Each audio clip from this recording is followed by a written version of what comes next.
What's up, YouTube? Guys, I got another video for you.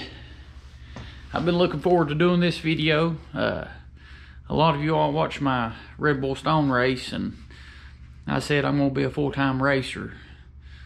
Well, I'm in the process of making that happen. A lot of you all watch the channel. You guys have seen this machine in action a lot, but it's now, let's see, I don't even think it's 2 years old yet. But anyway, I've rode the hide off of it. It's got over 4,000 miles on it now, and that's what's awesome. That race I entered, this machine had 4,300 miles on it, and I posted the third fastest time there. And there's some, after I got to doing a little research, guys, there's some big names in that race. I mean, I wasn't the third fastest there, if that makes any sense, but I got the third fastest time. I got lucky. I stayed out of trouble, but you know, that's part of it. But I also did start in the last row, which was a huge disadvantage. But anyway, guys, I'm currently building my race machine. Here it is, first modification. Had this beautiful cage built.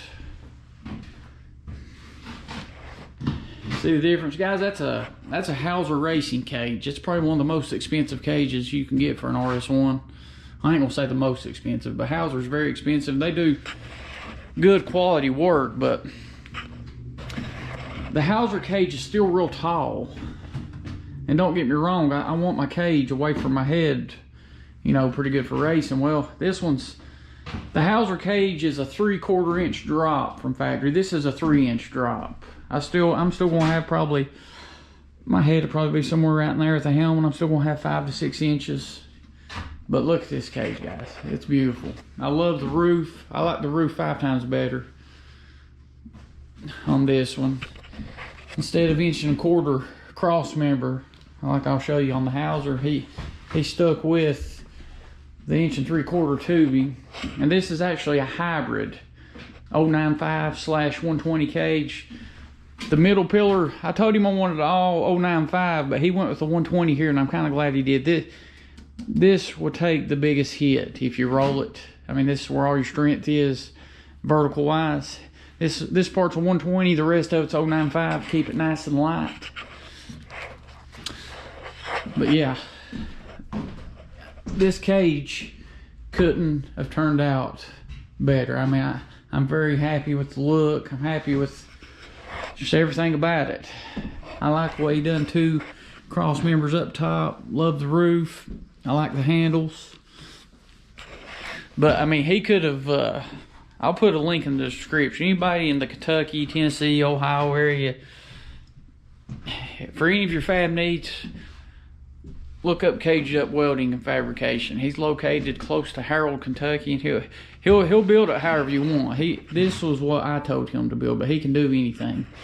He does a lot of X3 cages, a lot of Turbo S cages, a lot of 4-seater cages. He does it all. But anyway, this video ain't just about the cage. It's about the build. I'm gonna try to build this machine for under a full East Coast racing cross country machine. Guys, I think I can do it for under $15,000. Here's what I got in mind. I got an Evo exhaust on this, on my current, this is now the Trail Edition RS1. I got some, hey, I hope this machine does half as well as this machine. I've done a 267 mile loop. I've still yet to see anybody do a longer ride than that. I've done a 230 mile loop with this machine. I've done 150 miles on the Hatfield McCoy Trail, all trails, no blacktop, in 8 hours and 20 minutes, and I've had 0 breakdowns. Knock on some wood. But yeah, this machine has been a beast, and if this RS1 right here holds up halfway as good as my Trail Edition RS1, I'll be very well pleased. But guys, I picked this machine up in South Carolina. I paid $10,000 for it. It's got around 90 hours and 900 miles on it, so I think I did all right during the COVID era. It's hard to find any deals during the COVID era. But anyway, I'm gonna do an Evo exhaust. As you can see here, I've got Bandit tender springs on my Trail Edition. RS1. Well, guys, let me tell you something about these tender springs. A lot of people will tell you everything in the world about them. They'll say it changes your machine. It does make your machine ride better, but it creates a lot of body roll. It gives you a lot more ground. I mean, you can see the height, the ground clearance, which I got 32s on this one, but I'll not be doing tender springs on my race machine. I want this baby like a go-kart on steroids. I want to be able to corner like no other. In that race, I got behind a Can-Am, and he was out cornering me, but his center of gravity was lower. And like I said, the tender springs I won't be doing. But I'll be going with, I've already got the tires here. As you can see, I got another set of 32s. Those are actually for my R-Max, but right now, I've got the tires that goes on this machine on my R-Max. They're a set of 28-inch Tuss Terabytes. Guys, I'm sticking with Tuss Terabytes. They've been good to me. Another thing about Tuss Terabytes, all those rides I told you I went on, not one flat. Now, I know that's luck. I'm going to stick with what works.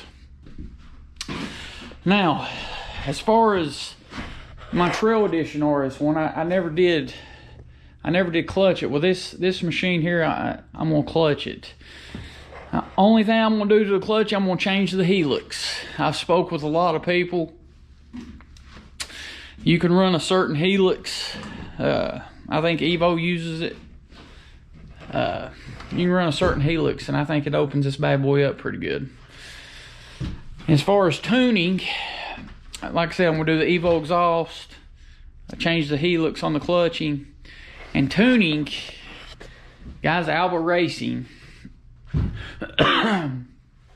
tuned my R-Max, and I reached out to them, I should say, and they're going to tune this RS1 for me on them, so they're sponsoring me. I can't thank Alba Racing enough. But yeah, guys, what I was saying about Alba Racing, they actually have a support program for certain riders that they'll sponsor. But yeah, can't thank them enough. I was happy with the tune on the R-Max. I told them what I'm needing out of this RS1, they're going to tune it. So we're looking at an Alba tune, different helix, Evo exhaust. Guys, power-wise, that's all I'm doing. I want it to be reliable. These races I'm doing, they're endurance races. I think that'd be enough power, although I'm going to be underpowered. I understand that, but I mean, I think it'll be okay. Now, as far as just some bells and whistles, I'm either going to do a Pro Armor seat or a PRP seat, probably a PRP steering wheel. These little CVT vents, I've already got these on the way. As far as my bumpers, I like the Pro Armor bumper, so it'll have Pro Armor bumpers. Guys, also I forgot to mention, for my suspension components, I'm gonna keep the trolling arm stock for now until I bend one, but on my lower radius rods, as you can see on this machine, I kept the top one stock. I mean, I've not bent them, so I may regret it one day, but they're gonna stay stock. And I'm gonna go with the billet aluminum ORB lower radius rods. Guys, I'm on a budget. Gotta keep it under 15,000, like I said. Same with the front. Don't know if you can see those or not, but we're gonna go ORB high clearance on the bottoms, and we'll leave the top stock.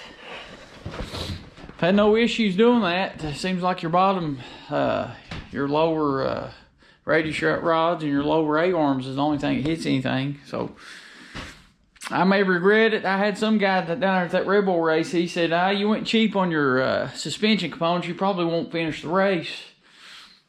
Well, I posted a faster time than he did. And it was luck, but hey, it's part of it. But anyway, guys, we'll catch you on the next one. And guys, that's pretty well it. That should put me under 15K, and I'm gonna have a cross-country endurance RS1 that I plan on hopefully winning some races with. But yeah, I just figured I'd do a video and kind of keep you guys informed that watch my channel what's going on. I hope you know you all like racing, because there's gonna be a lot of it on this channel. But anyway, on to some future videos that I got in mind. Guys, before I send the ECU off on my race machine, I'm gonna, if you guys watch my channel, I raced my Trail Edition RS1 against the R-Max, and I mean, this thing destroyed it. It's like I said though, it's got Evo exhaust, aftermarket Assassin's tune. Well, now the R-Max has got the tune on it. It's got the exhaust tip. It should have gained about 8 horsepower. Well, I put those 28-inch tires that's going on this RS1. It's on the R-Max right now because the hill that I always do my top speed runs or my drag racing on, it's uphill. About 3 degrees, I think I said it was on that one video. So 28-inch tires on the R-Max tuned versus my race edition RS1 on 32s. Yeah, I'm gonna take the 29s off, put the 32s on to kind of slow the RS1 down, because guys, the RS1, it's 800 pounds lighter. I'm gonna make it fair, and I'm telling you, I think the R-Max is gonna compete with it. It's gonna be interesting. I'm looking forward to it. But that'll probably be my next video. I got a buddy gonna drive my RS1 for me tomorrow, so that should be a good time. Well, guys, another future video I'm gonna do, I'm real excited. Guys, I have actually put together a 400-mile loop that I'm gonna do. I'm gonna leave from my house to do it. Guys, one of my first videos last year was a 267-mile loop. It's gonna include the 267-mile loop, but instead of going from Wilmore to Rock House, I'm gonna go Wilmore to the Pinnacle Trail System. Then from the Pinnacle Trail System, I'm going to go up to the Sophia Tunnels. Then from the Sophia Tunnels, I'm going to hit Peachtree Falls. I've got a list of it made. Then I'm going to hit Rebel Rock and Hanging Rock. That's 2 scenic views that people, you know, like to go see on the Hatfield McCoy Outlaw Trails. But I mean, really think about this loop for a minute. A lot of you all have seen Silica Rock. I'm going to be going right past Silica Rock, riding over a huge mountain over into Virginia to get to Wilmore Dam. Wilmore Dam's another awesome place people like to go. Sophia Tunnels, another awesome place people like to go. Rebel Rock, Hanging Rock, 2 more awesome places that people like to go. Then from there up to Man, then I'm gonna hit Rock House and go all the way to Buffalo Mountain. From Williamson, I'm gonna hit it's a place called Brushy. You guys ain't gonna know much about it, but then from there I'm gonna hit some of the Kentucky Outlaw Trails, and I'm gonna come back to my house. I'm estimating it's gonna be 400 miles, and the goal is to do it in 16 hours. Guys, it's going to be kind of like, it's not going to be race pace, but I'm going to try to go about 85 to 90% speed-wise. You know, anytime you got 2-way traffic, you can't go race pace, but I'm going to be on the gas. Last time I done that big loop, I was just, you know, checking stuff out, enjoying myself. This time, I'm doing it to cover ground. Although I mentioned all those nice places, I am going to look at them just for a second. Maybe get out and use the bathroom, but I'm going to be on the gas. The goal, like I said, I'm going to try to do this in 16 hours. I can't afford to go out west and do like these big endurance races like the Baja 1000, these Score 250 races or whatever they are. So I created my own. I'm calling it the Baja 400. And anybody that wants to do it with me, you can. I mean, obviously we can't ride together. You know, you're not going to do 400 miles in 16 hours if you ride together. You're going to have to go at your own pace. Hopefully you don't break down. I don't break down. I got the dirty hooker in my phone in case I do break down. I'm going to have family members on standby in case I break down. So it'll be up to you, you know, if you break down. But it'll be fun. I've just like doing big rides like that. I love the endurance part of it, and I kind of consider it training in case I ever do get fortunate enough to race a big race. So that's the reason I'm doing it. And where I got my race edition RS1 now I said I was going to quit doing the big loops on this, my trail edition I call it, because I didn't want to run the miles up, but now it kind of don't matter. My goal now for this machine, I'm going to hit 20,000 miles on it, hopefully, Lord willing. But yeah, I'm real excited about my Baja 400. But guys, I apologize for all the talking, but I just figured I'd give you guys an update on what's going on with the channel, a couple future videos, and a big shout out once again to, I'll put a link in the description, to Cagedup Welding and Fabrication. Guys, he does top of the line work. I'd put his work up against anybody. Actually, I have a friend down in Tennessee, big shout out to Chris Campbell, but he has an X3 and he has hit every trail that Windrock has to offer. Tackett Creek, he has busted all the hard rock crawling trails on his X3, and he's rolled his X3 several times, and Cagedup Welding and Fabrication done his cage and his kickers, and he says his stuff holds up better than anybody's. So big shout out to Cagedup Welding and Fabrication, guys. I hope you all enjoyed the video. Like I said, I'm sorry it's all talking, but just kind of want to, like I said, give you guys an update on what's going on with the channel and where the channel is going. And all you RMAX fans out there that, you know, watch my channel, there's gonna be a lot of content for it available as well. I got a winch sitting here, I just ain't had time to put it on, but I plan on getting rowdy in that thing this summer too. But guys, God bless you all. I hope you enjoyed the video.